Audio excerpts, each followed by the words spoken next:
everyone. This is Misty Springer, and you're here with me on another episode of Aligned Heart. So happy to have you. So, the climb of courage, how we move forward in difficult times. This month of September, we're nearing the end of September, and 2 years ago, on September 19th, I lost my mom to breast cancer. And in honor of her, I wanted to give a little message about her climb of courage. It was a grueling couple of years that she battled breast cancer, and she fought it with courage and strength and faith. And there's so many lessons in that. That I learned from her that I wanted to bring it all to you today. And as always, there will be a meditation to accompany this. And I'm grateful that you're here with me. And thank you for honoring my mom with me. So I hope today that you walk away inspired and know that you have the potential to reach your goals and dreams, and that the work that you're doing is important. We all have work to do, an important work to do, whether that's in your home or community, or if you feel like you have gifts that you're bringing to the world, you have an important work to do. You're here for a reason. You have gifts to share. And I hope that something that I share with you today will spark that little bit of strength within you so that you can move forward with courage on the challenge that you're facing. So I want to just talk a little bit about a experience that my mom had. So in December of 2018, my 72-year-old mom fulfilled a 50-year-old dream of graduating with her bachelor's degree. She had always wanted to get a degree. She never had. She had put my dad through college, and then she had put all of her kids through college. And it was something that she had always had on her heart to do and had never fulfilled it. And it was something that kind of niggled at her throughout her life and always felt undone. And so at 72, she graduated with her bachelor's degree. And as she walked across the stage, all 7 of her children and 30 grandchildren cheered her on in accepting her diploma. So to celebrate that huge accomplishment, which we were so incredibly proud of her for, she decided to take her kids and their spouses on an epic adventure.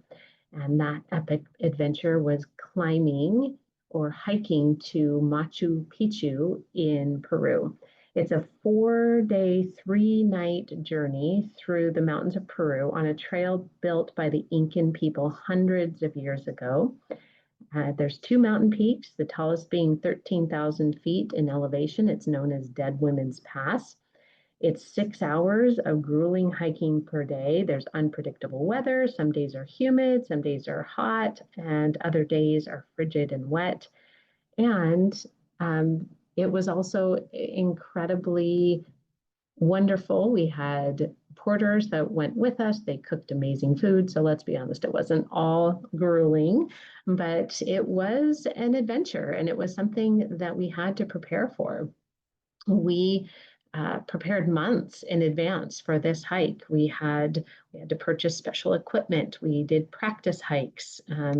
We prepared for the elevation sickness that can happen at 13,000. It was actually 13,828 feet at its highest point, so almost 14,000 feet. There's dizziness, vomiting, stroke, even death can happen at those high altitudes. So we had to be prepared. And we were really excited to take on this adventure as a family, and really excited to celebrate my mom.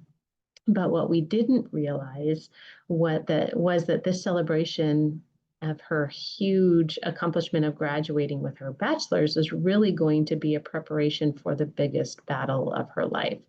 So the second day up the trail, my mom pulled my two sisters and I aside and told us that she had found a lump in her breast just a week prior to departing for Peru. And she hadn't wanted to go to the doctor. She didn't want to be told she couldn't do the hike. And so she was just planning on getting it checked out when she returned. And we were hoping that this lump in her breast would just be a little minor detail, that she would get a biopsy and that all would be well. Well, it turns out all was not well. When she returned home, she was diagnosed with an aggressive and fast growing breast cancer. Her climb of courage was just beginning. And what she learned in the mountains of Peru helped her and the rest of us tap into a belief and a strength that was powerful, and helped us in the years to come. On my podcast, I often interview ordinary women doing extraordinary things, and this is one of those examples. My mom was an ordinary woman. She would never have called herself extraordinary, and yet she was. She accomplished the extraordinary in so many areas of her life by just taking one little ordinary step at a time. And I hope through her experience, as I outline the lessons that she learned on her journey, that you'll find something that applies to you. So God knew she needed that experience. There were so many lessons that she was able to take away from that experience that helped her in the biggest climb of her life, which was battling breast cancer over the next 7 years. Actually, 5 years. It was 5 years that she battled it. So you may not have a breast cancer diagnosis, but you do face challenges. We all do. It may be building a business, it may be healing a relationship with your spouse, or fighting a physical or emotional illness. It might be financial stress. There are times in your life when you will ask yourself the question, can I do this? Can I take one more step? I'm tired. I'm not sure I can do this. I just want to give up. But this is when we all have the opportunity to decide, do I keep on walking, or do I just sit down and give up? So I want you to just think about a challenge that you're facing, something in your life that feels like a mountain you're climbing. Think about that. Pause for a moment and just consider, what is the mountain that I'm climbing? What am I up against that feels like a challenge that I'm trudging through? And as we go through the three lessons that my mom learned on her climb, I hope that it will inspire you on your climb. So, lesson number one, be part of something bigger than yourself.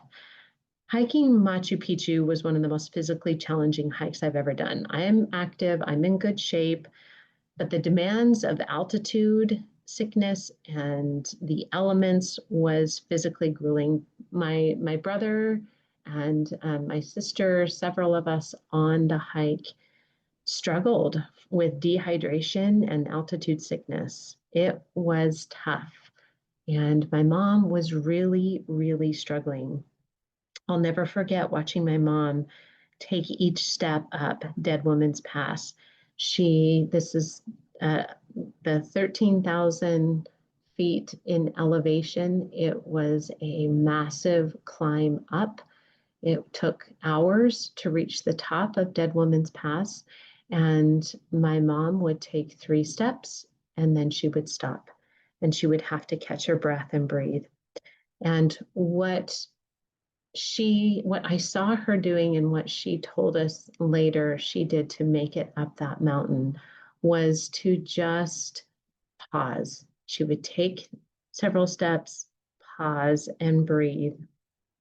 And what kept her going when everything in her body was screaming her to stop, was that she had her team around us. She was part of something bigger than herself. We were all in it together.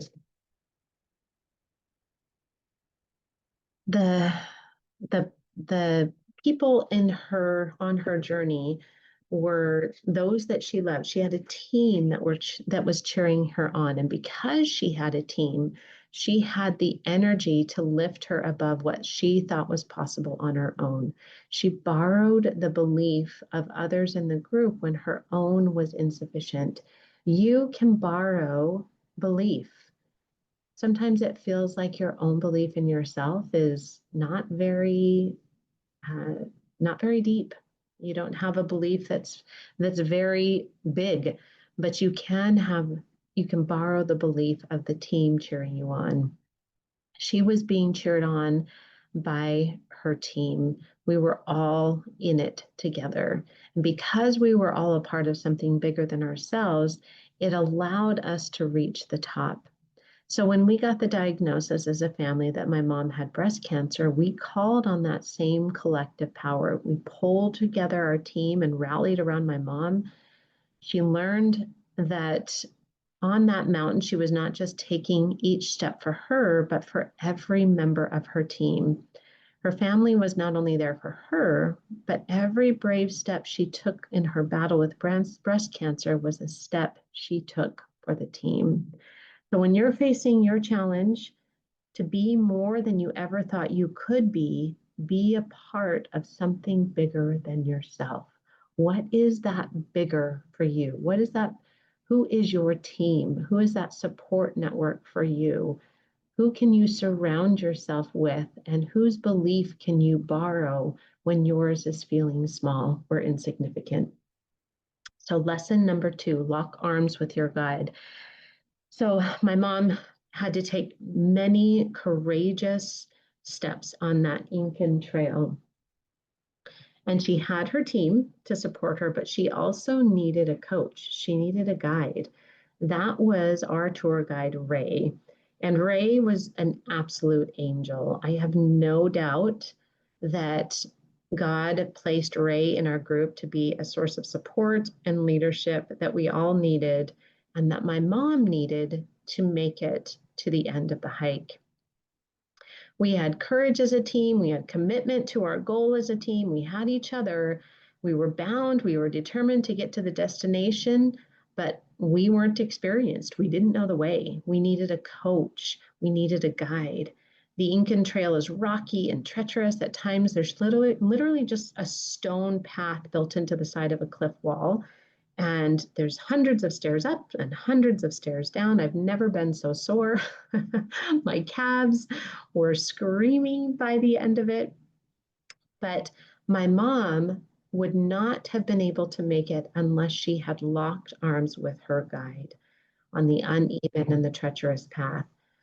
So as Ray locked arms with my mom, he literally linked arms with my mom. He pulled her tight against his body and he helped her to feel secure. And then he walked every step of the path with her. He told her how to navigate and what to look for. He told us how to move forward on the trail and get to our destination safely. He arranged for us to arrive at our campsite every night. We listened to him, we trusted his guidance. He knew our end goal and was ready and willing to serve us in any way that he could. Without him, without Ray, our guide, we would have never known how to get to our destination. When my mom got her breast cancer diagnosis, we knew that she knew that she had her team supporting her, and we were all going to walk on this path together for her recovery. But what she needed most was a guide. There were times when she had conflicting advice from the doctors, the naturopath, the friends who had offered their advice. When she was in doubt, she had to rely on her trusted guide, which was her faith in God, and the voice of knowing within her heart. She had to tune in and listen deeply to herself and find the answers within in order to make the best choice that she could for herself. One of her biggest questions was whether or not to do chemo.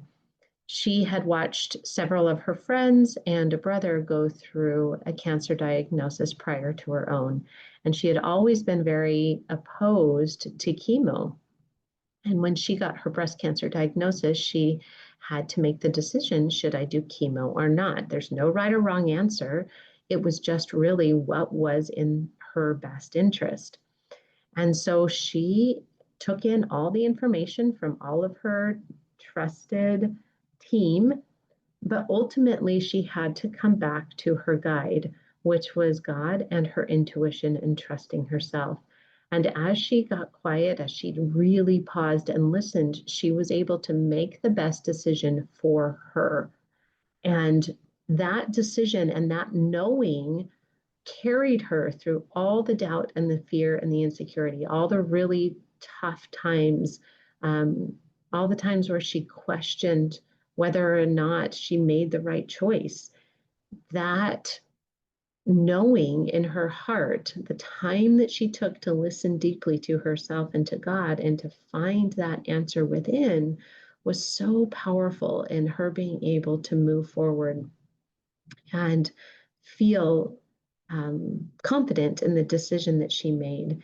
So she locked arms with her guide, moved forward in faith, and trusted that she was on the path.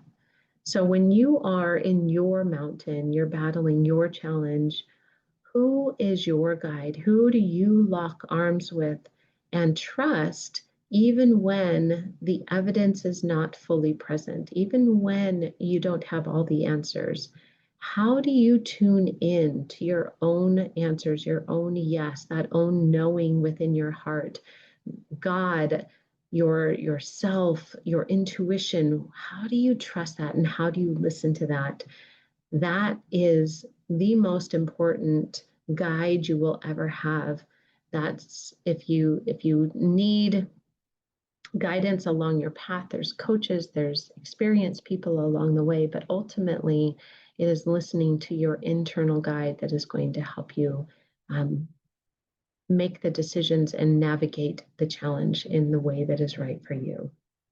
So lesson number 3, you're stronger than you feel. So the final night, after we had spent 3 grueling days hiking Machu Picchu, my mom lay awake in her tent all night long, wondering if she was going to be able to make the last trek into Machu Picchu the following day. In that moment, she had a choice. She could literally just give up and um, sit down. Her body was screaming at her and telling her to give up. She was tired. She was worn out physically and emotionally. She did not feel like she had anything left to give. And so, because her body was worn out, she had to tap into the superpower of her own mind. She had to create something that she didn't feel. She started to think, to use the power of her mind to create something, to think greater than her own mind. She lay awake, repeating, "My body is strong. I am strong." She didn't sleep all night, and yet she was shocked the next morning when at 4 a.m. the porter gave the wake up call, and she felt strong and energized, stronger than she had felt even the day before. Now, notice she'd spent 3 grueling days hiking. She hadn't slept at all. She'd hardly eaten because of the altitude sickness. And yet she was more energized on that final day simply because she harnessed the power of her mind. I want you to take that in. We have the ability to drop in and create something greater than ourselves, even when we don't feel like we have anything left in the tank, even when we feel like we just want to sit down and give up. We can harness the power of our mind, think greater than our own mind, and accomplish more than we ever thought was possible. I think this was the most powerful lesson she learned from that experience. I think this was one of the greatest lessons and takeaways that she was meant to learn in that experience to move into her battle with cancer. There were so many times when she had to be her own advocate, when she had to trust in herself and her body, when she was getting conflicting advice from so many people, and she had to decide what was right for her. She had to tap into her inner strength. She had to find that power in her mind and know that she could trust herself.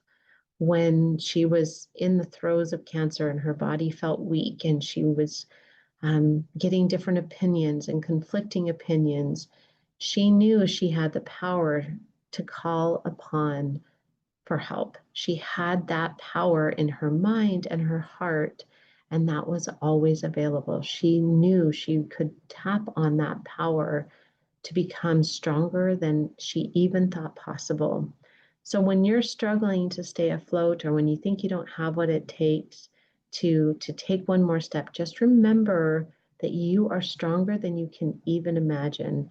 And you can tap into the power of your body, mind, and heart in order to create something more than you ever could on your own. So let's recap the 3 steps. And I want you to listen carefully to these 3 steps, just noticing the one that has the most charge, and bring that into your awareness and apply it to the challenge that you're facing, which is the one that you were meant to hear today. Step number 1, be a part of something bigger than yourself. Step number 2, lock arms with your guide. And step 3, trust that you are stronger than you feel. So think about your challenge. Which of these 3 steps stood out to you, and which is the one you were meant to hear? Just think about how you can put this into practice right now. We're going to move into a meditation next that's going to bring this into light. We're going to be focusing specifically on thinking greater than your own mind, dropping into an inner strength and wisdom within yourself to accomplish any challenge. So you can bring your challenge into the meditation that we'll be doing next. Allow yourself to deepen into the experience as you bring these concepts into your body and heart, tapping into a strength that is greater than your own, and moving forward to face your challenge with love and compassion, and a strength that is beyond what you can imagine. Hope you'll join me in the next episode. Thanks for being here.